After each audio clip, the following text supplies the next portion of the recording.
Hi, hello, namaskar. Welcome back to my channel, Priyanka Sarangi.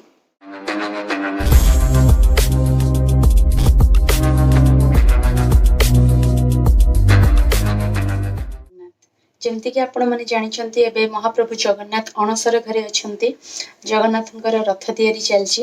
ତ ମୁଁ ଆଜି ଆପଣଙ୍କୁ ଭୋର 5ଟା ମାନେ ସକାଳ 5ଟାରେ ପୁରୀ ବଡ଼ଦାଣ୍ଡର କେମିତି ରହିଛି ଭ୍ୟୁ, ରଥ ତିଆରି କେମିତି ଚାଲିଛି ଆପଣଙ୍କୁ ପୁରାପୁରି ମୁଁ ଦେଖେଇବି। ସେ ଏକ୍ସପିରିଏନ୍ସ, ସେ ପିସ୍ ବିଷୟରେ ଜାଣିବା ପାଇଁ ଆପଣ ଭିଡ଼ିଓଟିକୁ ଲାଷ୍ଟ ପର୍ଯ୍ୟନ୍ତ ଦେଖନ୍ତୁ। ତ ଆପଣ ତା ବାଦ ବି ଯଦି ମୋତେ ଫଲୋ କରିବାକୁ ଚାହୁଁଛନ୍ତି ତ ମୋ ଇନଷ୍ଟାଗ୍ରାମ ଆଇଡି ଫ୍ୟାନ୍ସି ଡଲ୍ ଆଉ ଫେସବୁକ୍ ପ୍ରିୟଙ୍କା ଏସ୍ ମହାପାତ୍ରରେ ଆପଣ ମୋତେ ଆଡ଼୍ କରିପାରନ୍ତି।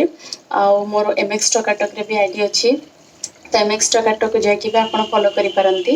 ତ ତା ପୂର୍ବରୁ ମୁଁ କହିବାକୁ ଚାହେଁକି ଯଦି ଆପଣଙ୍କୁ ଭିଡ଼ିଓଟି ଭଲ ଲାଗିଛି ତ ମେକ୍ ସିଓର କି ମୋ ଚ୍ୟାନେଲକୁ ଲାଇକ୍, ସେୟାର ଆଉ ସବସ୍କ୍ରାଇବ୍ କରିବାକୁ ଭୁଲନ୍ତୁନି। ଆପଣ ଯଦି ମୋ ଚ୍ୟାନେଲରେ ନୂଆ ତ ସବସ୍କ୍ରାଇବ୍ ବଟନ୍ ପାଖରେ ଗୋଟେ ବେଲ୍ ଆଇକନ୍ ଅଛି, ସେଟାକୁ ଟ୍ୟାପ୍ କରିବାକୁ ଜମାରୁ ବି ଭୁଲନ୍ତୁନି ତାକି ଆପଣଙ୍କ ପାଖକୁ ସବୁର ନୋଟିଫିକେସନ୍ ଆସିଯିବ ଯାହା ବି ଭିଡ଼ିଓସ୍ ମୁଁ ଅପଲୋଡ଼ କରେ। ତ ଲେଟ୍ସ ଗେଟ୍ ଷ୍ଟାର୍ଟେଡ୍।